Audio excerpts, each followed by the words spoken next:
और देश को सोचना चाहिए कि एक राहुल गांधी को नेता बनाने के लिए कहां तक जाएगी राजनीति, किस स्तर तक गिरकर ये लोग भारत के सैन्य ऑपरेशन, सैन्य पराक्रम को, और जिस तरह से इंदिरा जी को दिखा रहे हैं। हालत इतनी बुरी हो गई है कि आप बीन बजाते रहेंगे, वो सांप भी आपको देखकर एकदम इग्नोर करके निकल जाएगा कि भैया यही काम है इसका, ये ऐसी तरीके से बीन बजाते रहे। इस देश के 150 करोड़ हिंदुस्तानियों को धक्का पहुंचा था, शौक लगा था जब डोनाल्ड ट्रंप आकर के बोलता है कि सीज़फायर उसने कराया, और आप जो अखंड भारत के चैंपियन थे, आप कहने लगे कि Pakistan is a nuclear state. कि इतनी जल्दी विपक्षी पार्टियों के नेता अपने रंग में आ गए। यह आश्चर्य इसलिए नहीं हो रहा है कि पता नहीं, मतलब देश को इस तरह से सोचना चाहिए अब या नहीं सोचना चाहिए, लेकिन मेरा तो मानना है कि सोचना चाहिए। हर ऐसे वक्त पर जब भारत का जो विदेश नीति है, भारत की जो रक्षा नीति है, भारत की जो आंतरिक सुरक्षा है, उस पर सरकार मजबूती से आगे बढ़ी हो और इस विपक्ष ने कोई न कोई गड़बड़ घालमेल नहीं की। गलवान, डोकलाम सबको याद है। विदेश की धरती पर जाकर राहुल गांधी का अमेरिका और यूरोपीय यूनियन के देश बेखबर हैं, हमारे यहां लोकतंत्र समाप्त होता चला जा रहा है। चाइनीज प्रोपेगेंडा को बढ़ाने के लिए पीपीटी में चाइना मॉडल की तारीफ कर देना। अब संजय राउत जो कह रहे हैं वो तो गजब ही है, और मैं कह रहा हूं कह दीजिए ना आप लोग, जो क्या देश की सेना का अपमान करने का इससे बड़ा कोई प्रमाण हो सकता है जो ये लोग कर रहे हैं? ये लगातार ये कर रहे हैं, ये पहली बार नहीं हुआ। आप अगर पूरे 22 अप्रैल से लेकर 6-7 मई के दौरान भी देखें तो जिस तरह से लगातार ये कोशिश की गई कि अरे भाई पाकिस्तान से शांति कर लो, युद्ध करने की जरूरत क्या है, उन्हीं की बात मान लेते हैं, और फिर जब होने लगे तो कौन से no to war, don't deescalate. तो मुझे लगता है कि बहुत प्लान्ड तौर पर, बहुत जिसको कहें कि तय करके भारत का नैरेटिव कमजोर करने का काम ये लोग कर रहे हैं। ये शर्मनाक है और देश को सोचना चाहिए कि एक राहुल गांधी को नेता बनाने के लिए कहां तक जाएगी राजनीति, किस स्तर तक गिरकर ये लोग भारत के सैन्य ऑपरेशन, सैन्य पराक्रम को, और जिस तरह से इंदिरा जी को दिखा रहे हैं। मुझे तो बार बार लगता है, मैं बार बार ये कह रहा हूं कि इंदिरा गांधी के ऊपर कोई सवाल नहीं, किसी ने क्वेश्चन नहीं किया, तो फिर ये जो काम किया है किसने किया है? लेकिन इंदिरा गांधी को लगातार सामने आप फॉरेन पॉलिसी पे बात करिए ना। हर्षवर्धन जी ने फॉरेन पॉलिसी पे बात नहीं करी। सुनिए ना सर, मैं गुस्से के लिए तो मैं जानी जाती हूँ ना, तरह तरह के सरमन जो हैं गुस्से को लेकर तो मुझे दिए जाते हैं। मैं सिर्फ ये कह रहा हूँ, मैं चाहती हूँ कि इस पर जब चर्चा हो रही है, no, why should he be commenting on foreign policy? अभी ऑपरेशन सिंदूर की बात चल रही है ना, और ये जो 7 ग्रुप्स गए हैं, ये 7 ग्रुप्स फिर काहे भेजे आपने सर? क्यों गए हैं? पिकनिक पर गए हैं? क्या करने गए हैं? वेकेशन पर गए हैं सर? नहीं, what is that's okay sir, मजाक मत समझिए ना इस पूरे के पूरे मसले को। आप जो जब सब मिसमैनेज कर दिया सरकार ने, तो कुछ तो ठीक करने की कोशिश करें। हाँ, तो क्यों गए आपने? साथ क्यों दिया आपने? डिप्लोमेटिक फेलियर नहीं, तो क्यों गए उस डिप्लोमेटिक फेलियर में? शशि थरूर क्यों गए? क्यों गई प्रियंका चतुर्वेदी? क्यों गए असदुद्दीन ओवैसी? सर वो लोग सब समझ रहे हैं, जिम्मेदारी से काम कर रहे हैं। आप लोग यहाँ बैठकर वो पुरानी बीन बजाते रहिए। अब तो उस बीन बजाने पर वो सांप भी नहीं आता है जो कभी कभी बिल से निकल जाता था। अब आपकी हालत इतनी बुरी हो गई है कि आप बीन बजाते रहेंगे, वो सांप भी आपको देखकर एकदम इग्नोर करके निकल जाएगा कि भैया यही काम है इसका, ये ऐसी तरीके से बीन बजाते रहेंगे। नहीं मैम, आप बताइए, हर्षवर्धन जी ने फॉरेन पॉलिसी को छोड़ करके ये एलिगेशन क्यों लगाया कि हम लोग सेना के खिलाफ हैं? हमने तो सेना के खिलाफ कुछ नहीं बोला। रफाल कौन चला रहा था? लेकिन जो मेरे देश की प्रधानमंत्री नरेंद्र मोदी कौन चला रहा था? रफाल कौन चला? हाँ, तो रफाल के शेयर प्राइसेस गिरे, पूरी दुनिया ने डिस्कस किया। अरे आप कह रहे हैं सेना के खिलाफ नहीं है, आपने इंटरनेशनल मीडिया ने डिस्कस नहीं, लेट्स टेक इट पॉइंट दर पॉइंट हम आगे बढ़ते हैं, ठीक है? सेना के खिलाफ नहीं है, लेकिन रफाल किसने गिराए और कैसे गिराए, इस पर आप कर रहे हैं बात।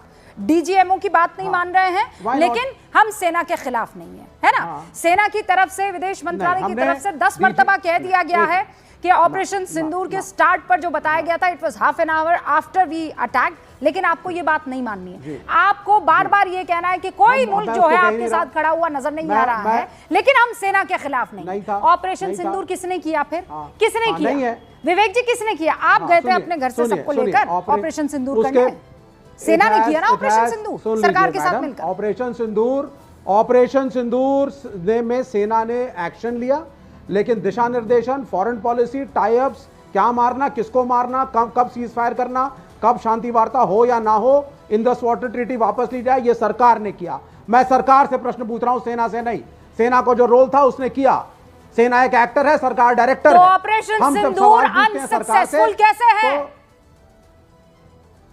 क्योंकि मेरे देश की सरकार अनसक्सेसफुल रही, मेरा फॉरेन मिनिस्टर अनसक्सेसफुल रहा, एक्सटर्नल अफेयर्स मिनिस्ट्री अनसक्सेसफुल रही, डिप्लोमेटिक फेलियर रहा, आप सेना को सरकार से अलग नहीं कर पा रहे हैं, है ना? एक लाइन में कहते हैं सेना सक्सेसफुल थी, दूसरी लाइन में कहते हैं ऑपरेशन सिंदूर सक्सेसफुल नहीं था। They are not separate sir, they you know it, लेकिन आपसे बर्दाश्त नहीं हो पा रहा है। हमारे साथ यहाँ पर इस वक्त जेडीयू के भी राष्ट्रीय प्रवक्ता राजीव रंजन जी बैठे हुए। राजीव रंजन जी, ये तो दुविधा तो सब दिख रही है ना आपको, साफ दिखाई दे रही है ना। सेना की हमें तारीफ करनी है पर पीएम मोदी की तारीफ नहीं करनी है, तो नहीं करनी है तो क्या करें? हम कहते हैं ऑपरेशन सिंदूर सक्सेसफुल नहीं था, वो फेलियर था, और फिर ऐसे कह देते हैं कि वो ऐसे फेलियर था कि सेना तो पास हो गई लेकिन सरकार फेल हो गई। देखिए, दरअसल ये बेईमानी है और मुझे लगता है ये कहीं ना कहीं आज ये अनैतिक भी है कि ऐसे मसलों पर भी आप राजनीति की रोटियां सेक रहे हो। और जब आज हिंदुस्तान के सभी दलों के सांसद, ये अलग बात है कि शिवसेना के संजय राउत क्या कहते हैं और प्रियंका चतुर्वेदी क्या कह रही है, कांग्रेस के कई बड़े नेता शशि थरूर से लेकर मनीष तिवारी, आनंद शर्मा सब डेलीगेशन के हिस्सा हैं। कांग्रेस के नेताओं के बेसुरे बोल लगातार जारी हैं। उसी तरह से टीएमसी से अभिषेक बैनर्जी और अलग अलग दलों के अनेक नेता आज देश के साथ खड़े हैं। पार्टियां इस सवाल पर विभाजित क्यों दिखती हैं, पहला सवाल है। दूसरी बात है कि ऑपरेशन सिंदूर को लेकर हमने ये कभी नहीं कहा था कि हम पाकिस्तान के खिलाफ युद्ध छेड़ने जा रहे हैं। हमने कहा था कि आतंकी कार्रवाई जो हुई है, जो पहलगाम का नरसंहार हुआ है, इसके लिए जिम्मेदार लोग बख्शे नहीं जाएंगे, और ये हमने करके दिखाया। 9 उनके आतंकी ठिकानों को नेस्तनाबूद किया, 100 से ज़्यादा आतंकी मार गिराए गए, बड़े कमांडर्स मार गिराए गए। अब उसके बाद जो डिप्लोमेसी का काम है, निसंदेह डिप्लोमेसी की भूमिका बेहद अहम है, और आप एक सामरिक शक्ति हैं, सामरिक महाशक्ति के तौर पर आपने अपना परिचय पूरी दुनिया से करा दिया है। आर्थिक महाशक्ति भी है।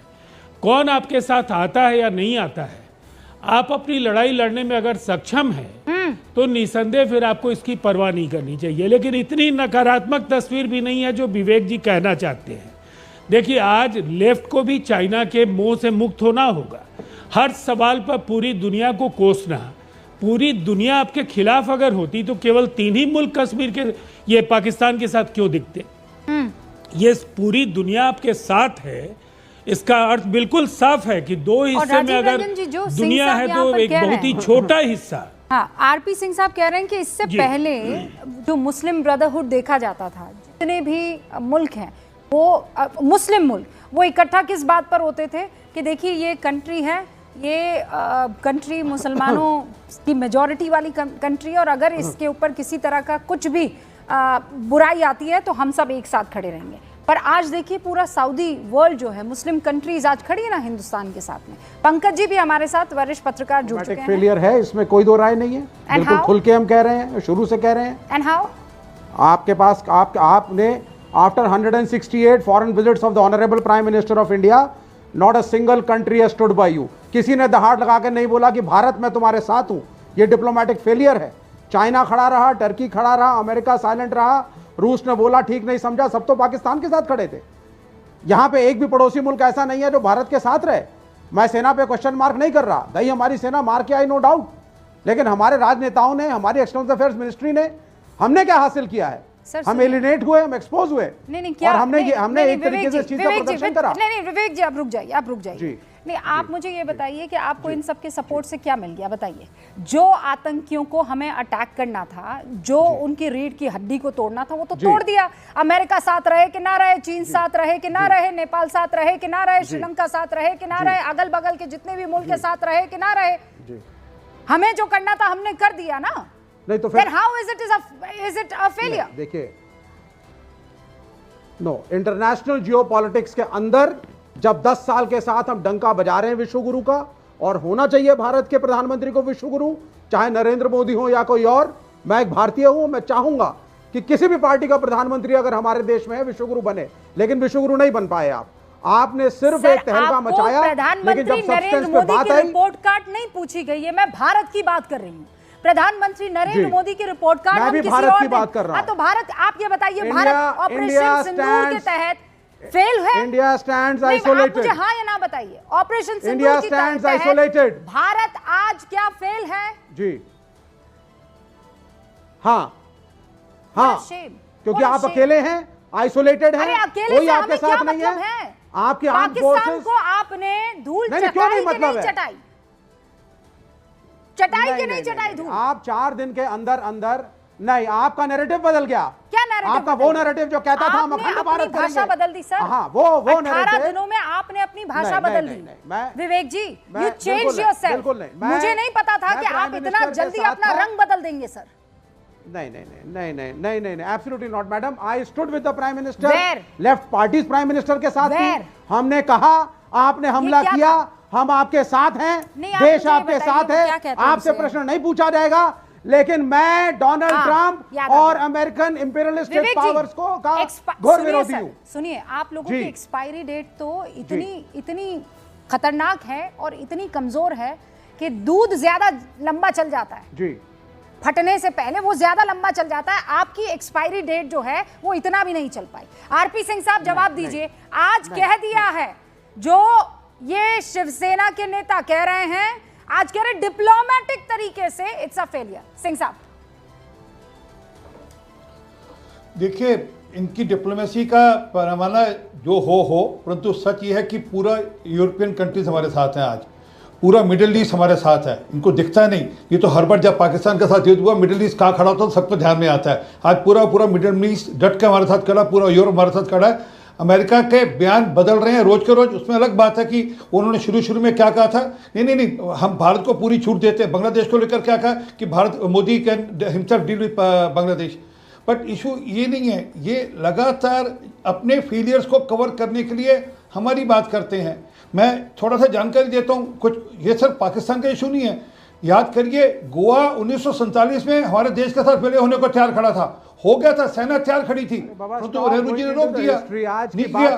फिर अरे रुको दोस्त, रोको एक मिनट, मैं आपका फेलियर गिना रहा हूँ, आपको टोका नहीं मैंने एक बार भी। 1947 आप लोग तो लड़ाई नहीं आजादी की लड़ाई में सर। अरे सुनो एक मिनट, सुनिए 93,000 फौजी हमारे साथ तैयार खड़े थे, हमारे पास थे पाकिस्तान के। हमने 93,000 फौजी उनको परोस कर सरेंडर किए। इनके पास कहने के लिए कुछ नहीं है और ये डाइवर्ट कर रहे हैं क्योंकि ये मानते हैं कि फेल हुए। फोड़ उठाई ना आपने, इंदिरा गांधी की फोड़ उठाई। आपको याद है कि आप भी जानते हैं आप फेल हुए। म्यांमार को परोस कर दे दिया नेहरू जी ने, नेहरू जी ने परोस कर दिया। वही जाता है तो फेल होता है। पाकिस्तान हटक गया, आपको चुभेगा भी असली बात, आपको शिक्षा दिखाता हूँ। आज जो सिंह साहब रुकिए, इतिहास में क्यों जा रहे हैं? मैंने बहुत सोच रही थी कि आज सिंह साहब एक no it's not because you failed. ये तो जस्टिफाई नहीं कर सकते ऑपरेशन नहीं किया और ना ही बीजेपी ने किया। प्रभु, कौन लेकर आया इंदिरा गांधी की तस्वीर? कौन लेकर आया वर्सेस वाली तस्वीर? किसी को नहीं पड़ी थी, कोई नहीं याद करना चाह रहा था 1971 को, 1947 को, 1948 को। अब जब आपने खुरेदा है तो फिर भुगतिए ना सर, फिर मत भागिए ना कि इतिहास में वो जाता है जो वीक होता है। आपने why did you scratch it, और जब आपने छेड़ा है तो फिर आप इसे भुगतिए सर। अब इस पर डिस्कशन होगा, क्यों नहीं होगा? नहीं, आप सुने क्योंकि इस देश के 150 करोड़ हिंदुस्तानियों को धक्का पहुंचा था, शौक लगा था जब डोनाल्ड ट्रंप आकर के बोलता है कि सीज़फायर उसने कराया, और आप जो अखंड भारत के चैंपियन थे आप कहने लगे कि Pakistan is a nuclear state and it has. Vivek Srivastava ji, this is true. मैं आपकी उस बात से अग्री करती हूं कि 140 करोड़ को झटका लगा जब ट्रंप की तरफ से ये ट्वीट हुआ या एक्स पर उसने पोस्ट किया या जो भी जगह पर उसने पोस्ट किया। लेकिन इससे क्या ये मान लिया जाए कि operation Sindoor was a failure? क्या बात कर रहे हैं आप हर्षवर्धन जी? क्या अरे क्या बात कर रहे हैं? और आप कैसे रंग बदल रहे हैं? मैं तो आज यही नहीं समझ पा रही हूँ। सिंह साहब रुक जाइए, सिंह साहब रुकिए प्लीज, बीच बीच में नहीं, सिंह साहब बीच बीच में नहीं, इनको पाकिस्तान के एयरबेस दिख रहे, इनको आतंकी अड्डे नहीं दिख रहे पाकिस्तान के, नहीं दिखेंगे वो तो, आप कितनी कोशिश कर लीजिए, इनको वहां जाकर खड़ा भी कर देंगे। मुझे तो रफेल के मुझे इनको वो दिखता है, इनको वो दिखता है जब पंडित नेहरू ने तिब्बत परोस कर दे दिया चाइना को। जब माननीय राहुल गांधी ने चाइना को माननीय राहुल गांधी ने हिसाब किताब मांगा तो आप लोग दे नहीं पाए। सबका हिसाब होगा कि हमारे कितने गिरे, हिसाब मांग रहे हो आप? इंदिरा गांधी का हिसाब बनाओ, नेहरू का हिसाब बनाओ, राजीव गांधी का हिसाब बनाओ, किसका हिसाब बनाओ? Request you to stop sir please. मेरे 4 और मेहमान हैं, उनके पास में चली जाऊं, आप दोनों आपस में भिड़ लें तो। हर्षवर्धन जी, अब ये इसकी तैयारी तो पहले से थी, ये तो सबको मालूम था कि ये कुछ दिन के लिए है।